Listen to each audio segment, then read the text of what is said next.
What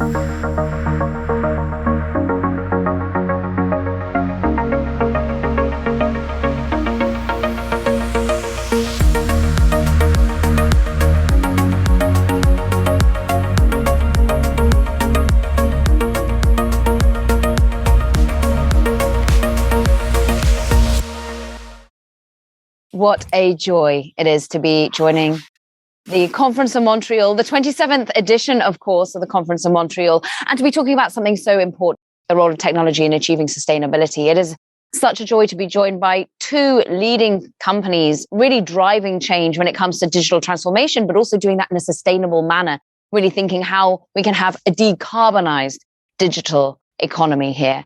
Let us, of course, now welcome both Pekka Lundmark, President and CEO of Nokia, and Elise Girard, CEO of Atos. It is wonderful to be with you both, gentlemen. And just to start off proceedings, we want to learn a little bit more, for example, about how your businesses are looking to drive sustainability. Tell us some of the stories, some of the ways in which you're managing to achieve real success thereof. Do we want to start first and foremost with Pekka Lundmark, President and CEO of Nokia? Thank you very much, and it's a great pleasure to be part of this conversation today. I'm speaking actually to you from Nokia's headquarters in Finland, and here we have just experienced one of the hottest summers ever. Our temperatures did not quite reach the heat wave levels you saw in Canada, but Finnish Lapland, which, as all of you know, is the true home of Santa Claus, reached 33.6 degrees Celsius in July, the warmest in a century. In fact, it has been so hot that even these reindeers that you see in the background have been taken to the beach to seek some cooling. And this is not a joke. That's actually a real event that happened. It had never happened before. Whether you look across the world this year, Canada, US, Europe, Africa, Asia, Australia, we have seen more and more extreme weather events. And that, of course, means that we urgently need the world to act together on the biggest global challenge of our lifetimes and probably our children's lifetimes. And I believe technology has a critical role to play in all this. So let me give you 3 examples. Renewables are a growing proportion of the global energy mix, as we know, but increasing reliance on weather-dependent energy sources like wind and solar brings a new layer of complexity into the system. And to ensure the lights stay on when the sun does not shine or the wind does not blow means we need smart energy grids, new technology that is able to handle a range of variable energy sources. So what our role in this is that we are helping energy companies digitalize and automate their grids so they can handle the added complexity. Together with our partners like Atos, in fact, we are also helping energy companies digitalize and automate their operations at places like offshore wind farms in Europe. In general, 5G-ready private wireless networks are being used at wind farms for predictive maintenance to maximize operational efficiency and to help keep workers safe in the challenging conditions at sea. Second, tech is helping industries to be more productive and more resource efficient through digitalization.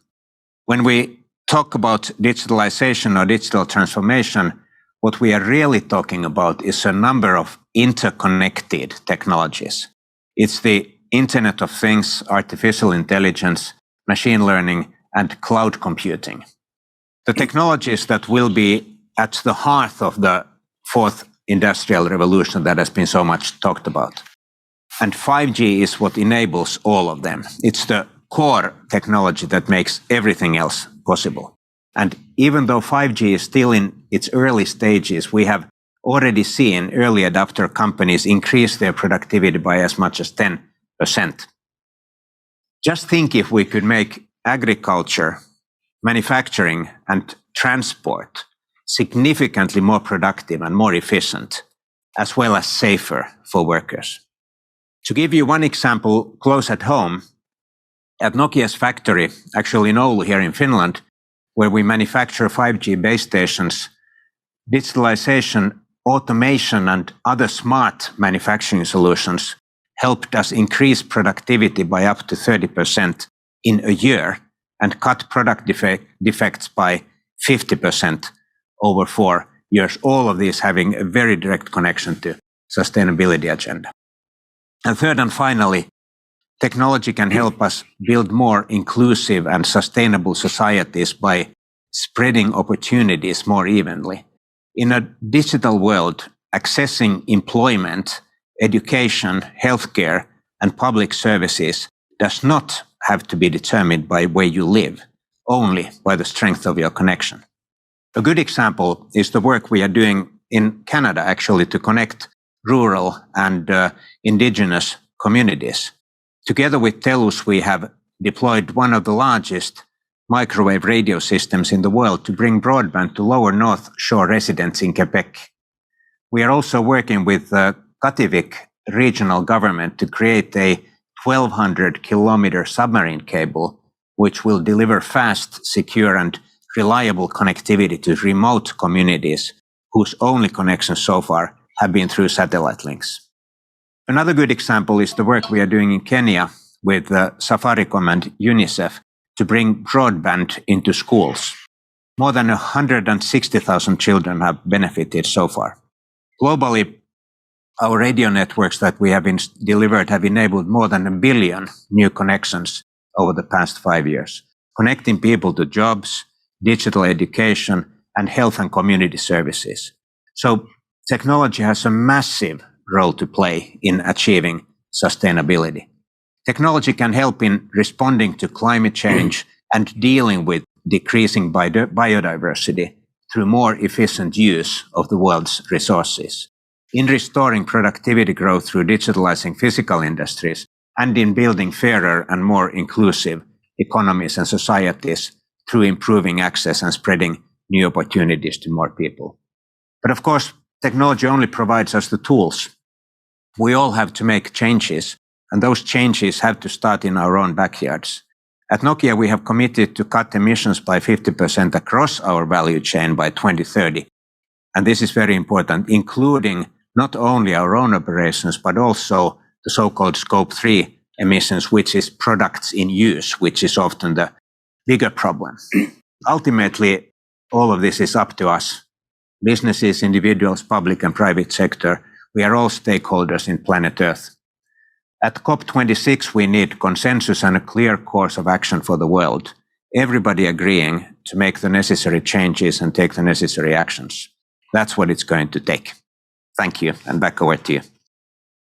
What a fantastic way in which to really sum up some of the really fierce concerns we have, the issues that we confront right now when it comes to the climate, and indeed some of the ways digitization and your own company is already helping with that from a global perspective, Pekka. Eli, please take it away from an Atos perspective. I know that you work closely, the two of your companies have many a synergy, but tell us some of the ways in which you're managing to bring a decarbonized digital solution to many of your clients. Thank you, and thank you, Caroline, for your invitation. And I'm very happy to have this discussion with Pekka in particular. And I mean, he explained great use cases, and in which some of them were involved, and some others we are also implementing ourselves. So I would try maybe as in this introduction to take another type of angle, and maybe just take a few steps back on the approach to decarbonization over the last years and decades sometimes. I think there has been three steps in the approach to decarbonization. There has been a first step, which is not over, but I think fortunately, which is vanishing progressively, which is this belief in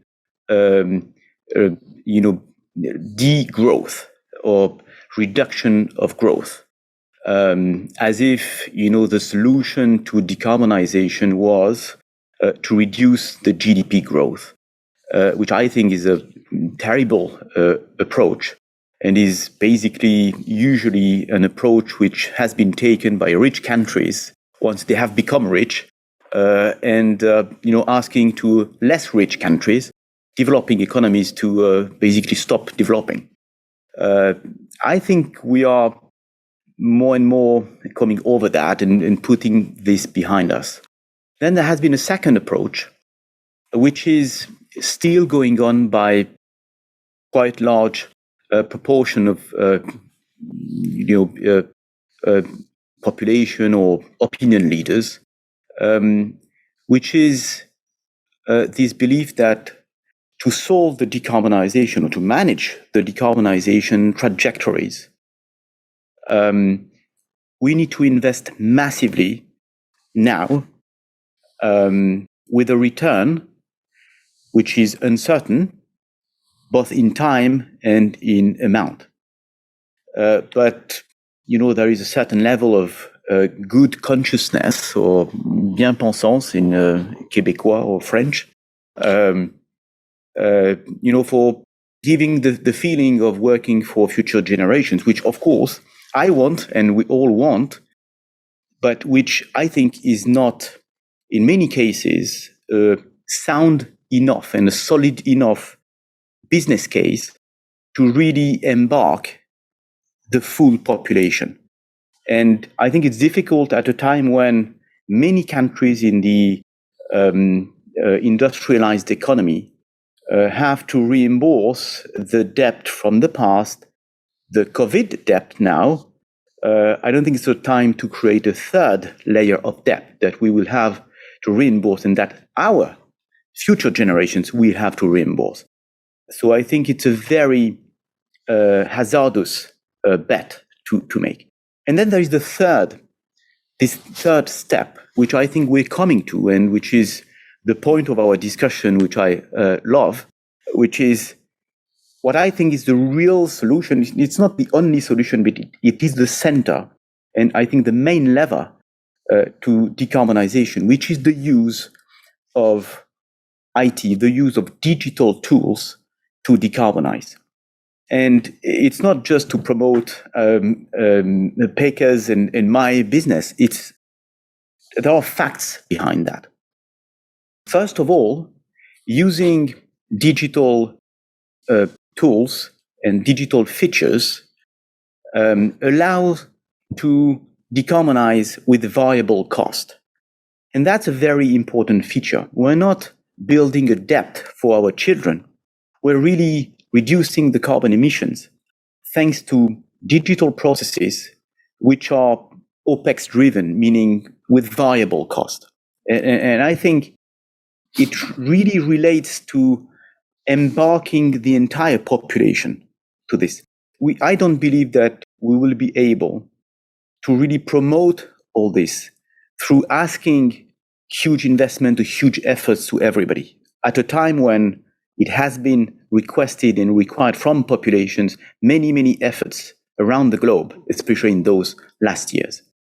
So that's why digital is not just a technical way to achieve decarbonization. It's also a political way to achieve decarbonization through a real accessible, meaning democratized tool to achieve decarbonization. Second, on digital, just a data point which I think is important. Digital represents all digital features, both hardware, software, and beyond, represent 4% of the carbon emissions of the planet. 4%. So it is not nothing. It is something to address. It's part of the issue in a way. But those 4% have an incredible leverage to impact the other 96% of carbon emissions to a level of 15 to 20%. So those 4% can decrease the other 96% by 15 to 20%, which should be a ground for optimism for all of us. And the features through which we can achieve that is all along the chain. First, digital platforms are absolutely necessary to be able to measure all along value chains, because and Pekka was mentioning this in with the scope 3 for himself, and same for us. it's useless to look at the carbon emission at the level of one company or one individual. You need to look at your ecosystem, at your value chain. So we need to build digital platforms who are able to receive the data from many angles and many sources from all the value chain to make sure that we are capturing the full view of those carbon emissions. Second, we need to work, of course, first and foremost, on the emissions of the IT. And companies like Nokia or Atos, we're working very actively on this. We're working, of course, on the energy consumption, so on the hardware energy consumption.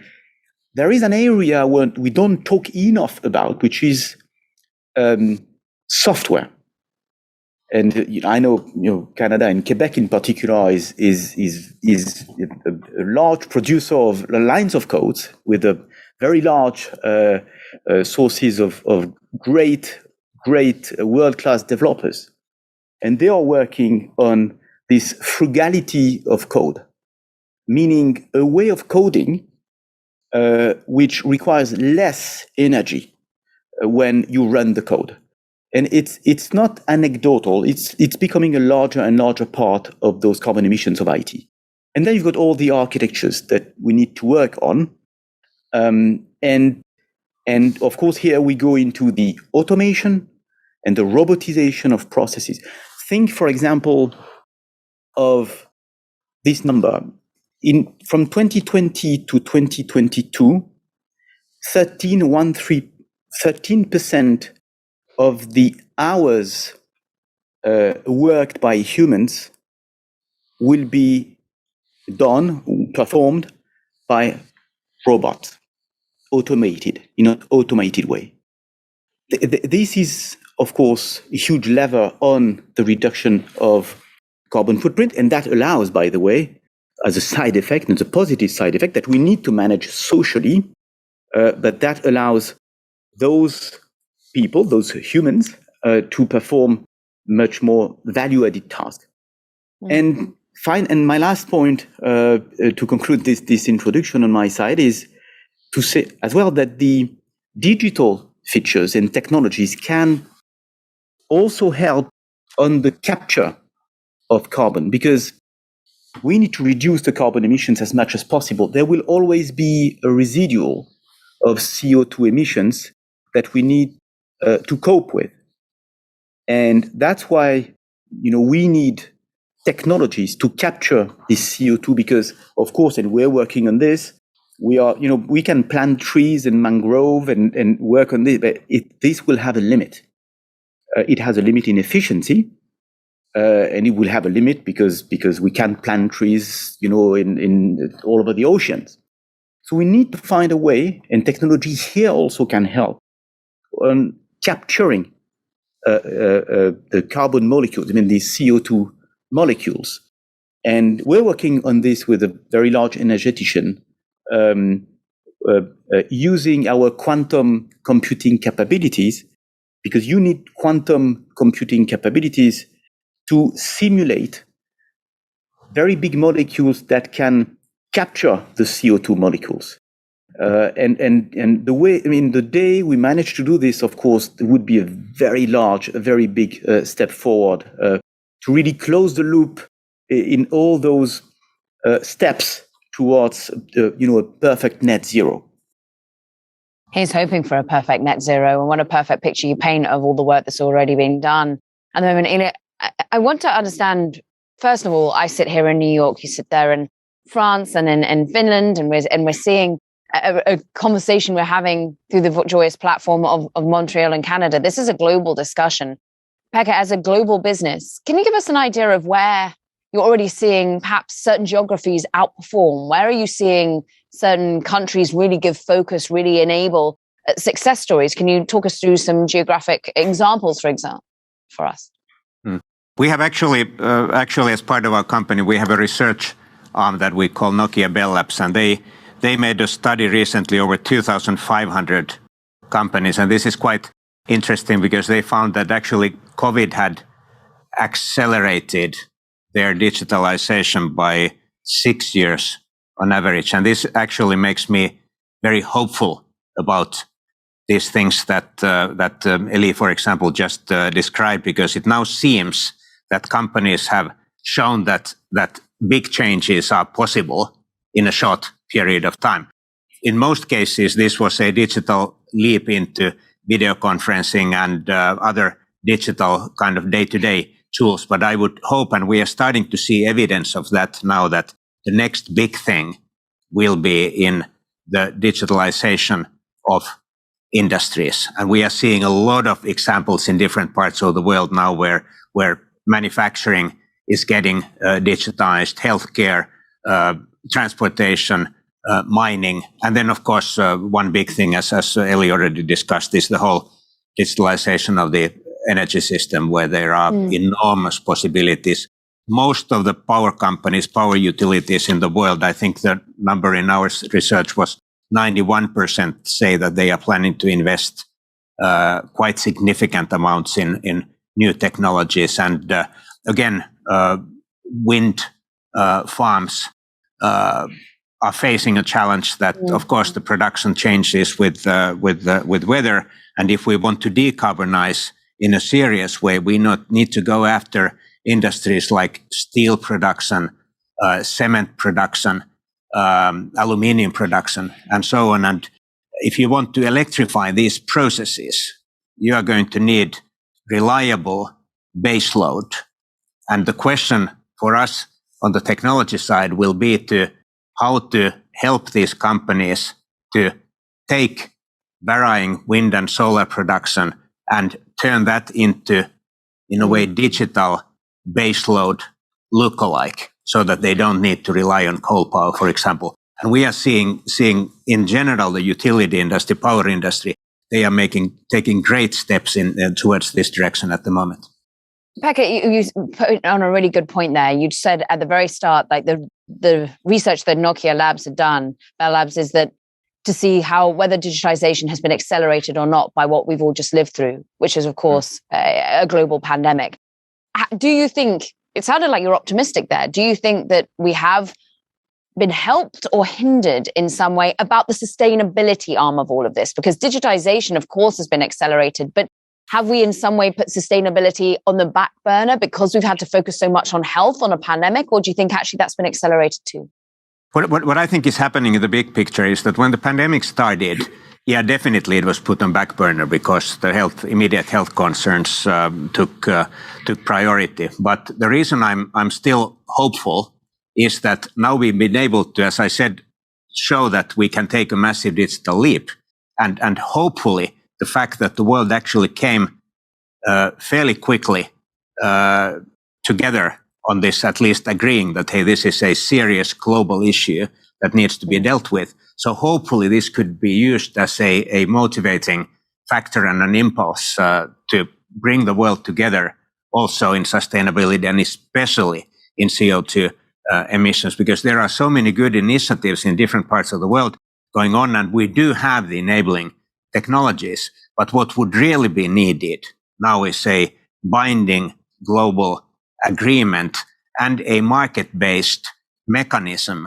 something like a global version of the European emission trading system that would then finally bring it all together. And again, the pandemic has shown that the world can act. Now this should be our next goal, and hopefully COP26 would be the starting point of this new campaign. At Atos, is that something you also have experienced, that the pandemic has been a force for at least sharpening minds when it comes to sustainable digitization, or do you think it has in some way been a hindrance? Oh no, I think it has been, I don't want to say a chance, or because I mean that pandemic, of course, has been absolutely terrible by so many dimensions, but at least I think in two ways, and I think Pekka has described very well the acceleration in digitalization, which has in turn helped the decarbonization and sustainability. But I think also it has massively put behind us the awareness issue, because in fact, when you think 2 years ago of course, the awareness about those matters was improving, including, of course, throughout companies and large companies. But I think the pandemic has definitely put behind that question. It's no more a question at all. And the reason for that, I think, is that even if there is absolutely for most people, there is no link. I think for reasonable people, there is no direct link between the pandemic and climate change or sustainability and decarbonization matters. There is one common point, which is that the pandemic has shown the interdependence across everybody on Earth in a spectacular way that we haven't seen probably since the World War II. And just reminded us that a virus can be common to everybody, coming from we don't know where and going absolutely everywhere. So that, I think, raised the awareness of those who may have still doubted that there is a fragility of the planet, of the elements around it, and that was the best demonstration of it. Very unfortunate, but the very best one. But Eli, I mean, you put that so perfectly, this fragility. We've seen the fragility in particular within supply chains as well. Has that been a hindrance to you and at Atos? Has that had to set back some of your focus on digitization and sustainable digitization, or has it not been a problem? Yeah, it is. It is an issue for some supply chains, and especially, I'm sure Pekka can talk about that more than me because we are more in the services business, and Pekka may have some battles on his own supply chain, but he will talk about that. I would say in the overall rebound that the economy is experiencing at the moment, and the digitalization and those 6 years acceleration Pekka was talking about, I think it is an issue, but which is vastly dominated by the positive impact of this accelerated digitalization. It's when scarce resources and lack of components, the same way we have on the services side, lack of skills labor. At the moment. Give me 200, 1,000 high-skilled Québécois in cybersecurity, and I staff them this afternoon. And it's absolutely fantastic. So we have that also on the human capital side. But overall, that's a problem that you like having. It means that there is a lot of demand, there is a lot of progress in there. So the dominating effect is still this acceleration, this positive acceleration. Labour shortages, something we talk in, day out on. And Pekka, supply side chip shortages, something we discuss on the daily as well. Has that been in any way a hindrance to the sustainability focus that you've had at Nokia? In a way, it's a little bit slowing it down. And before that, I would also take those 2,500 cybersecurity experts in Quebec any time. So please call us as well. We'll share. Okay, all right, that's a deal. I mean, hey, look, in the pandemic, in just 1 year, the world network traffic grew by 50 to 60%. Data traffic in the world. So that has created or led to a big investment wave into networks and big hunger and demand for broadband. So our customers, network operators, enterprises, they are investing a lot at the moment because everybody wants to increase the capacity of their networks. And this will most likely continue for a while. But it's important to understand that in today's world, it's not only the networks that need semiconductors, it's also data centers, it's the automotive industry that is going through, as we know, a massive transformation to electric vehicles. It's the different types of consumer gadgets and toys that are enjoying increasing demand. It's many different sectors. And at the moment, there is a shortage of semiconductors in the world. This will most likely still continue into next year and possibly into 2023. We would actually have been able to grow faster this year had there been more semiconductors available. This is a temporary problem, but to be frank with you and answer your question, it is actually slowing down digitalization and then indirectly the sustainability agenda as well. And so to that end, Pekka, do you feel that if we had a perfect situation, supply chains were smoothed out, you were getting all the capabilities you need, do you think we're still moving quickly enough? Do you think that the focus on digitalization with the sustainable element is indeed working fast enough? There's enough pressure, you feel, and enough demand to digitize in an environmentally friendly way?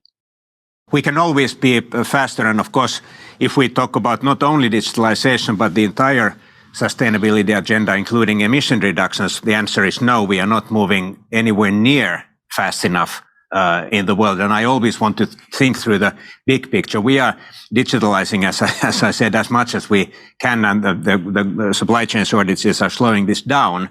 But is the world moving fast enough? No, not anywhere close. We should.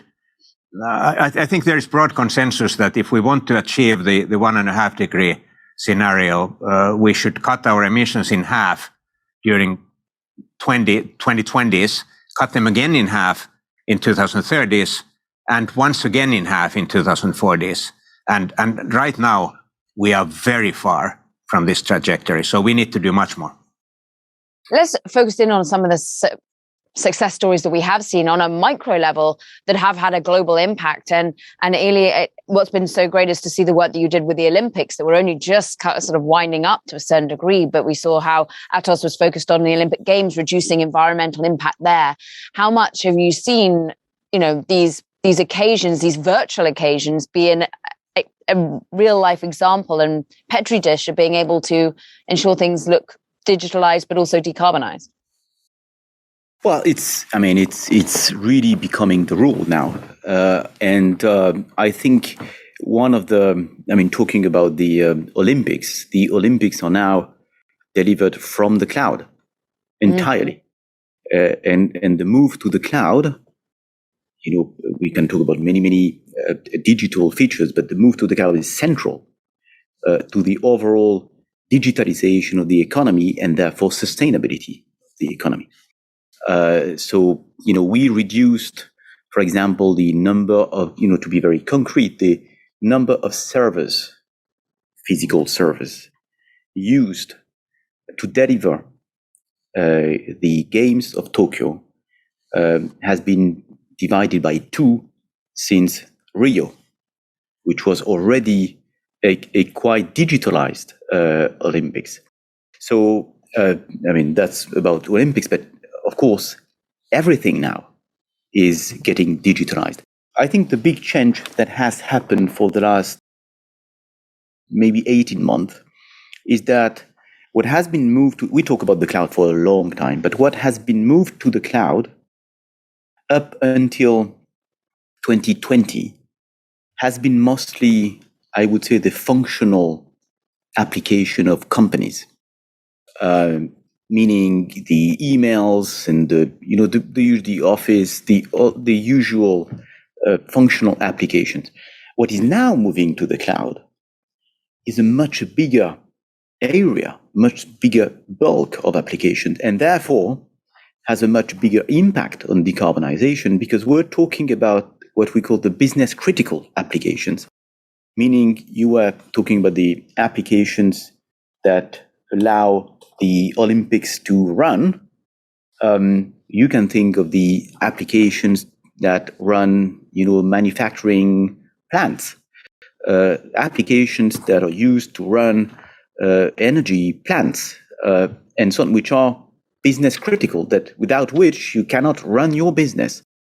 And this is moving to the cloud now. And so we're talking about much more applications. We're talking about much more data. And therefore a much bigger impact of this move to the cloud on the actual decarbonization. And this is happening across the board. Even, I was talking about energy. What can be more critical than an energy plant? And we're moving progressively this to the cloud. Public sector, defense. So the most critical sectors are moving to the cloud in their most critical databases and applications. So that is going to be to make a big difference. Yeah, certainly across the industries. We've seen the latest announcement coming from yourself and IBM teaming up to serve the financial industry that much more as well. Pekka, to that end, I mean, across industries, you come across different regulatory hurdles. You come across different education barriers as well. What is it, do you think, that's holding back the speed with which you'd like to see the digitalization occur? What would help you be able to get into the industries that much faster from a Nokia perspective?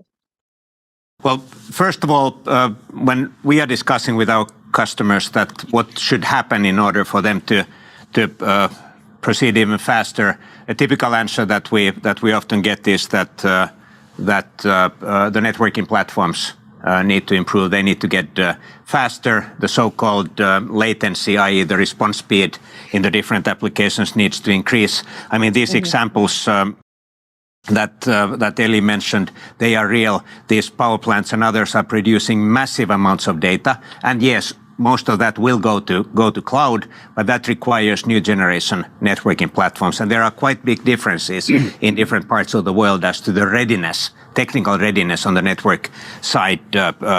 Just as an example, only about 25% of European residents and businesses are today covered by 5G. Only 25%, whereas that number is 75% in the United States and over 90% in Korea. So perhaps this is a surprise to many, but Europe is actually behind in this kind of fundamental infrastructure build of the digital platform. So this is clearly one thing, and this is then directly connected to the quality of the services and also cost of the services. But then, since you also asked about what the public sector can do, so there, my suggestion always is that we need, number one, simple but smart regulation. For example, in Europe, every country has different approaches to spectrum allocation, radio spectrum allocation. It creates an inefficient market. It's this type of fundamental things that we need to address. And then, of course, the different types of steering mechanisms for sustainability. They would need to be simple and market-based. I used the European ETS, emission trading system, as a great example of a simple and market-based economy that is driving emission reductions exactly as it is designed to do. So that type of examples we need more of. And I have to say that it's of course good that governments, EU, European countries, United States, and so on, come with a lot of different types of subsidy and stimulus packages for green recovery. There is as such nothing wrong with that.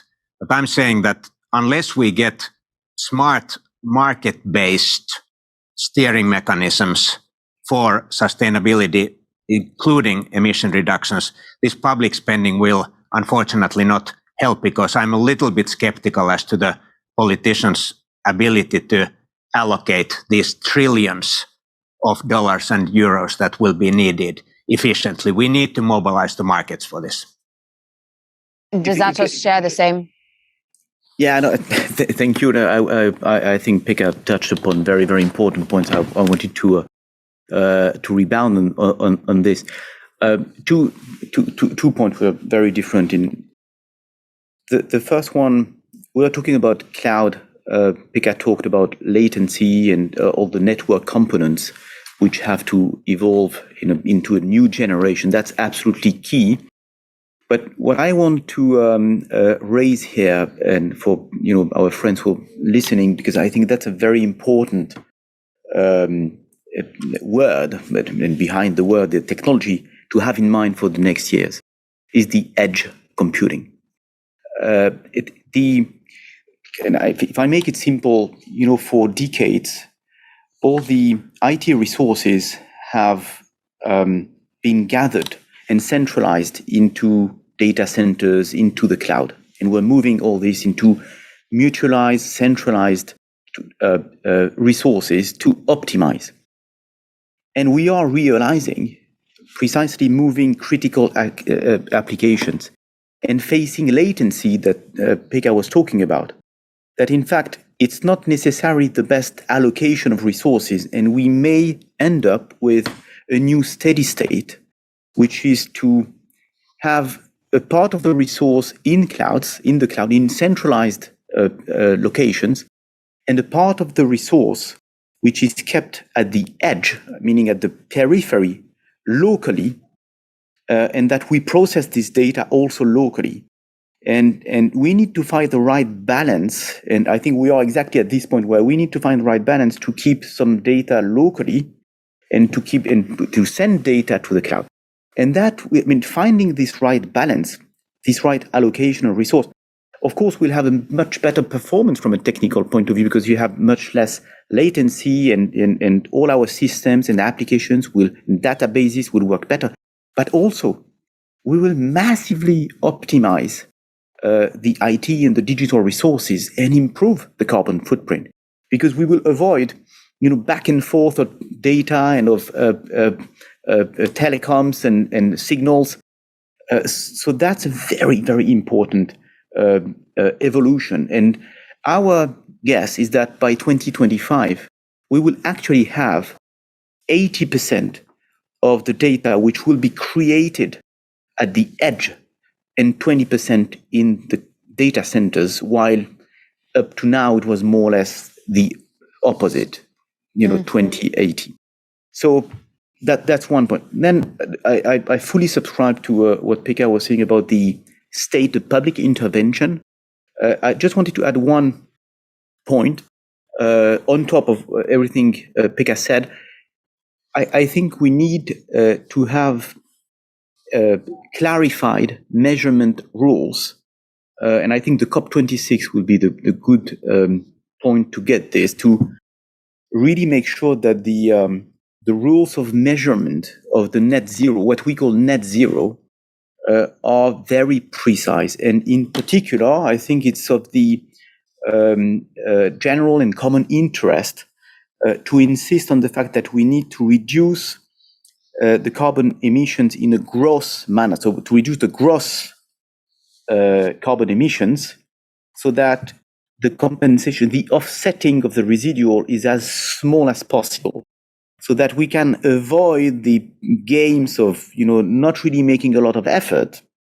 And then you come with large offsetting of this CO2. So that's one of the challenges of measurement that I think we need to overcome at the COP26, so that it's very clear for everybody and that it's really, the rules and measurements that are across the board, like a standard, worldwide standard that everybody would use, so that we can build all the systems and platforms and technical standards of measurement as well on those platforms I was talking about earlier, really across the world. Pekka, what one thing would you like to see out of COP26? You were so articulate in saying that, what's been efficient in Europe has been the carbon trading system, for example. You are somewhat cynical of how the trillions that have been raised thus far can be distributed most efficiently towards a greener investment program. What one thing would you like to see out of COP26 that helps Nokia, helps your business right now? This is not about only Nokia. This is about the world, and by far, and I was already referring to this, by far the most important thing would be a major step forward towards a global pricing system for carbon emissions. I mean, all economists in the world agree that if you have a limited resource, if that resource is free of charge, it's extremely dangerous. And what is a more limited resource than atmosphere's ability to take carbon emissions? So there needs to be a price. And the ETS system in Europe is working. And what makes me hopeful is that of course, now the United States is back at the table. And China has also, for the first time, made public statements about carbon neutrality goals. So despite all these global geopolitical challenges that these countries are battling, maybe this goal would be somehow a unifying goal, and we would get a globally binding agreement, including a trading mechanism which would be able to, using market economy, drive emissions down to the desired goal. And Pekka, Nokia has clients in China, has clients in the US, has a global perspective. You also have a global shareholder base. How much has the shareholder, has the private industry been something that's wanted you, supported you, if not accelerated your view on the focus of sustainability that Nokia needs to have and for its clients? Sustainability is increasing in importance every single day. Investors are more and more interested. Some of them have already pretty strict requirements, which I think is really, really good. And of course, we are happy to engage in this dialogue with them. But it's not only investors. What we are now seeing is that also customers. It's these big network operators of infrastructure. They have started to put sustainability on their agenda. And this is where this, from our point of view, this scope 3 emissions comes in, the discussion that how can we help with our technology, our customers to reduce their emissions. And we are seeing that this is increasing in importance on their decision-making criteria. It's so clear, actually, when you look at what your businesses stand for. You go to your websites, and Nokia, it's about enhanced, productive, sustainable, inclusive world. Over at Atos, it's about digital transformation, but decarbonized digital solutions. So you're really putting it front and center. And lastly, Eli, from your perspective, has that been helped and aided by the private sector? And what sort of does success look like to you now for Atos, but for more globally, for your shareholders and for indeed the world? What does success look like from you being able to continue to decarbonize? How can you measure for us where we might get by 2026 through what Atos is doing? Yeah, that's a central question, because in the end we will be judged on this collectively. Just before on the shareholders and all the stakeholders' interest in those matters, I think on the shareholder side, we've got more and more shareholders, investor funds who are ESG related, as we say. Nevertheless, I think the investor base is still very divided. So you've got the classical funds. I'm not saying they don't care, but you've got classical funds, and then you've got ESG labeled ones. It hasn't. Normally it should merge. If we to be successful, they should all care. And that should be part of the criteria. And it's a bit weird to have. I guess it's a normal transitory step, right? But I think the real success will be when all this will have merged, and we will not distinguish between ESG and others. Customers, of course. I just wanted to add, employees. We're going to recruit this year more than 20,000 people around the world. My decarbonization push and has become a differentiator towards the people I want to recruit, because I'm recruiting very young people out of the university. It's the first time in history where in interviews you just don't, it's not only the employer or the future employee asking questions, but you also have the potential employee asking questions. What do you do about this? We are happy because we have good answers, I believe, Pekka would have good answers as well. But it's interesting that we are challenged. And especially, I would say, in those times where there is scarcity of talents, it's very important to have this priority. So now, to your question, I think that if we want to be serious about all this, we need, and I'll be voluntarily provocative, but I think we need to earn money with it. And because if you want to be structural, if you want to make this, beyond speeches, you need to make this a business model. And that's why I created a business line within Atos of decarbonization, where we propose to customers those solutions who help decarbonize, and they have to pay for it, and we earn a margin on this, and And so that makes it really sustainable. This is not philanthropy. Philanthropy is great, but to make it at scale and for the long run, there has to be a business model. It's not a cynical statement. It's just a realistic statement to make sure this lasts and this is really integrated in the market economy. Otherwise, it will just fail. And so, finally, to answer your question, my judgment on my success or my failure will be the success of this business line. I intend to grow it by 2025 to more than €500 million of business. And if I don't get there, I will consider that I did not succeed. I think that is the perfect place to wrap it up, where we really got the clear perspective of how much all the stakeholders, whether they be your employees, your clients, whether they be your shareholders, have all been pushing in this direction. And indeed, how measurability is everything. And Pekka, to your point of wanting to see a carbon market that's putting a price on this to be able to ensure that this remains really a driving force. What a fascinating conversation. Thank you both so much for your time today, and indeed for our audience for listening in. It's been a joy. I'm Caroline Hyde from Bloomberg TV. I want to give a great thanks to Pekka Lundmark, of course, President and CEO of Nokia, and Elie Gerard, CEO of Atos. We wish you both so well, and we look forward to seeing your progress. And that Thank you very much. Thank you. Thank you. Thank you.